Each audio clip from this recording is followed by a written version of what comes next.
All right, and we are back here on the GSMC Baseball Podcast. And for the final part of the show, we are now going to go through the largest baseball contracts in MLB history with the contracts that have been signed recently. So we'll compare them. I have the list of them, so we'll go through them. So obviously at the top, of course, you got Shohei Ohtani. I mean, 10 years, $700 million. And then you see the years of the contract, 2024 to 2033, because, obviously they deferred all that money, $680 million of it, to once he retires. And then, he gets paid the remaining, $680 million.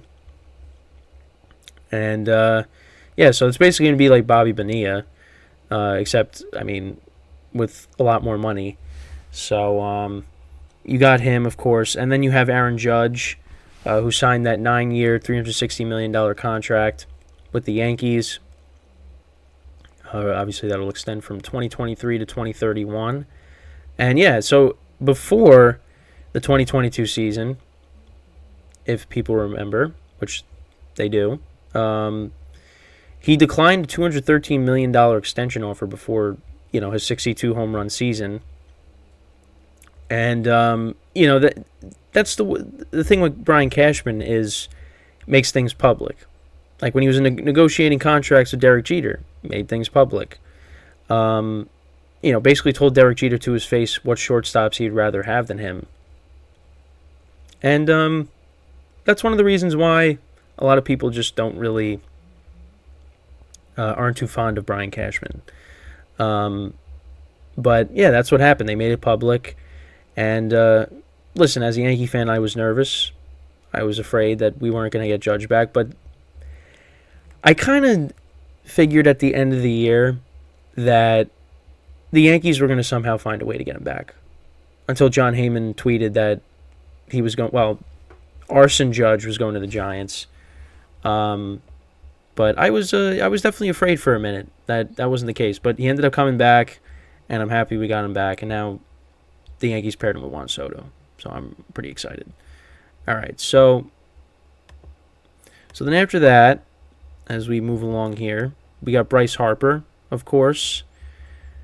So he signed a $13 million deal. 13-year, $330 million deal. That would be one heck of a discount, $13 million. For the whole contract. Well, that's basically going to be Ohtani for, the first 5 years of his contract until, eventually gets all that money back. But, so 13 years, $330 million. That was from 2019 to 2031. He won his second NL MVP in 2021 and led the Phillies, of course, to the World Series in 2022. That was a great signing for the Phillies. That's really paid off so far. Of course, the postseason, he's been great. Obviously, the Phillies, they fell a little short of their goal. I think everybody thought they were a lock to get back to the World Series, especially after beating the Braves. Nobody saw that they were going to, lose to the Diamondbacks. But credit to the Diamondbacks. They shocked the world with what they were able to do. So Bryce Harper, that contract is it's paid off so far, but hopefully for the Phillies they get that World Series championship. But it's going to be tougher now with what the Dodgers have done. So then of course another deal that is definitely paid off, especially after what happened this year, is the Rangers. They obviously went out and they signed Corey Seager before the 2022 season to a 10-year, $325 million deal.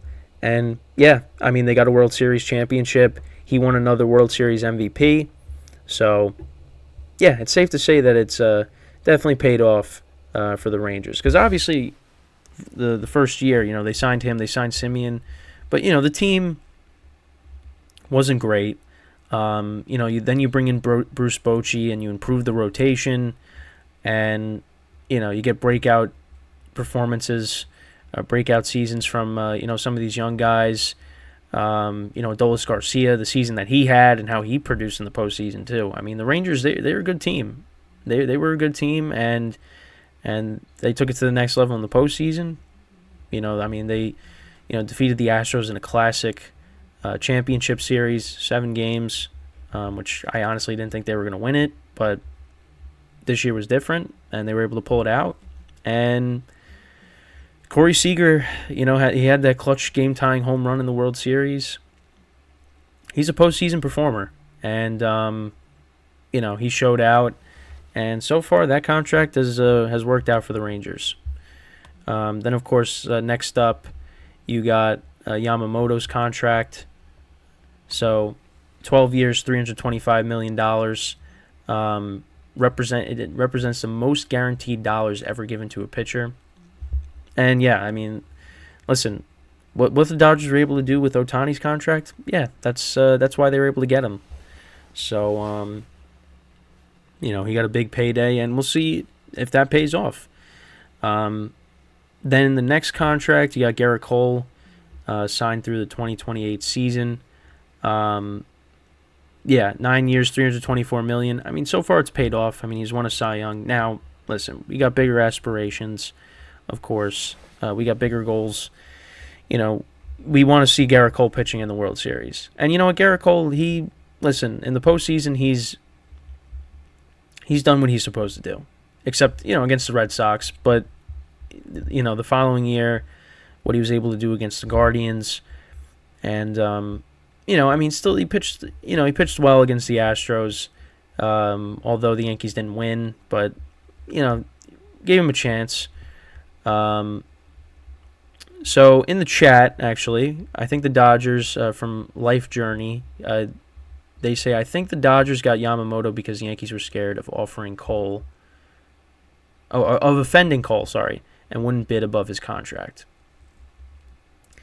I mean, I don't know if that's the reason why. I mean, maybe it's possible, but I think it's just because the Yankees, they were I saw on social media, they were being responsible, and they wanted Yamamoto, but they weren't going to,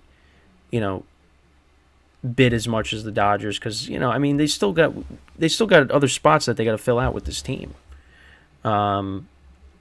I guess because that's maybe the kind of person that maybe Garrett Cole is.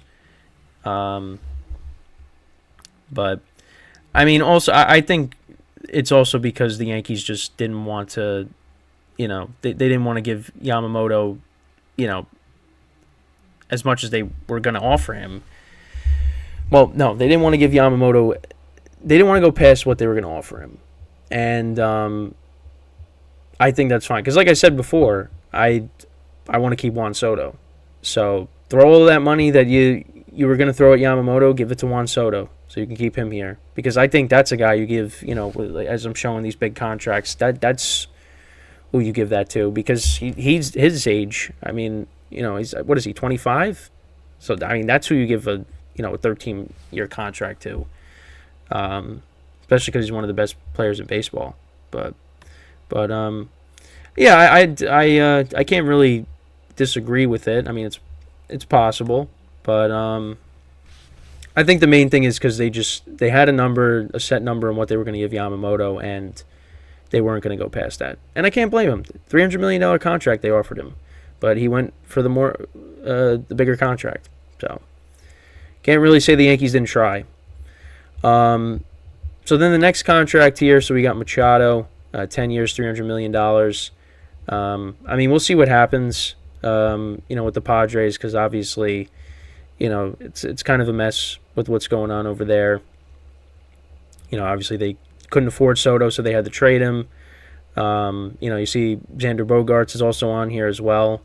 Machado could be another player that may leave, because I think he has an opt-out, if I'm not mistaken. So it's possible. But, I mean, listen, he's been good with the Padres, so, but we'll see how long he's there for. He might not finish out the contract with them. So then you also got Trey Turner. Obviously, he signed his contract before the 2023 season. Same thing with Bogaerts, who's up next. Again, got off to a rough start. But the Philly fans backed him, and then he ended up finishing the year strong. So we'll see what happens in year two. Bogarts, was decent with the Padres this year. He got off to a great start, but then kind of slowed down a little bit. But Bogarts is a solid player, so if they're able to keep him around, he's still got productive years left in him.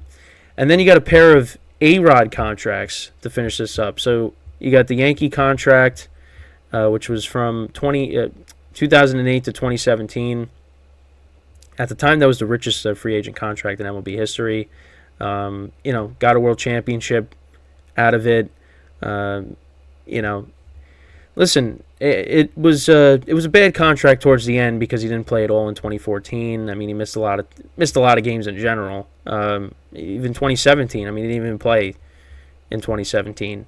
He was done. He retired. So, the Yankees kind of forced him into retirement. But listen, the Yankees got a championship with A-Rod.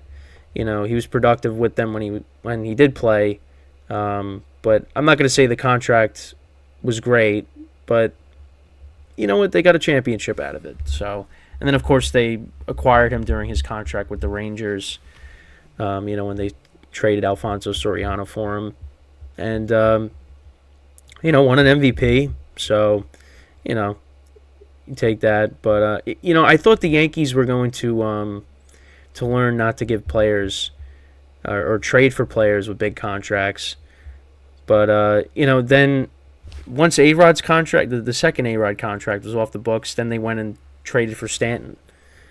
After the 2017 season. And now look at the Stanton contract and how that's. But again, we didn't give it to him, but we inherited it, and now we're kind of paying the price for it 5 years later. So I'm hoping for a bounce back year from Giancarlo. That would be nice. So, but yeah, that's pretty much it. Looking at those big contracts, so you see Yamamoto and Ohtani. Ohtani's of course at the top. Yamamoto's not at the top, but he's right around there. So, but yeah, that's pretty much it with the show for today. Obviously, make sure to tune in for the football podcast, which will air at 10:30 Eastern time, so in about a half hour, a little over a half hour. So make sure to tune in for that. So I'll recap last night's Thursday night game, and of course preview all the games for this holiday weekend. So including the Monday games as well, because there won't be a show on Monday with it being Christmas. But yeah, so we at least with baseball had some stuff to talk about today. Of course, with Yamamoto signing with the Dodgers. Of course, again, not everybody's thrilled about it with him going to the Dodgers. I mean, listen, I'm not either. I mean, I would have liked for the Yankees to have gotten him. But listen, again, I want us to throw all the money we can in Juan Soto. Make sure he stays a Yankee. So, but yeah, now with Ohtani and Yamamoto off the board, that's going to get the rest of these free agents to start signing with teams. So we'll have more stuff to talk about. But yeah, again, that's pretty much it. Again, make sure to tune in for the GSMC football podcast. That again will be in about a half hour. And yeah, so with that is all the time that we have for today. I thank you guys for watching. Once again, tune in about a half hour for the GSMC football podcast. And if not, enjoy the weekend, and I'll see you guys next week. So as always, I'm Kenneth Grunfelder signing off from the GSMC baseball podcast brought to you by the GSMC Sports Network. Have a good day. I'll see some of you in a half hour. If not, have a good weekend. Happy holidays, and take care.